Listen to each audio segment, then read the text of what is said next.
50 years ago, before I started practicing law, there's a notion of what was called contributory negligence, that if the party bringing the suit, the plaintiff, was even 1% at fault, they would be barred from recovery. Over the course of time, most states, including Illinois, have moved on to a form of what we call comparative fault, which allows the finder of fact to make an assessment of percentages of fault between each party and reduce the recovery of the injured party by the amount of fault they believe lies with each of the parties involved in the lawsuit. For example, say a jury was watching this video, and at the end of the case, they determined the plaintiff's injuries were worth $100,000 and that the driver of the car was the negligent party, but also believed the rider of the scooter bared some percentage of fault. And we'll say, for our example, it was 40% of the fault. So they would take that $100,000 award and they would reduce it by 40%, and the plaintiff would only receive $60,000 under that set of facts.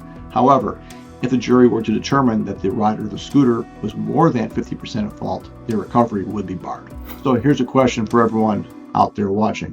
What do you think is the more fair system? Contributory negligence, which would serve as an absolute bar to any party who is even 1% at fault, or the comparative fault system, which allows for the jury to make a relative proportion between the two parties involved?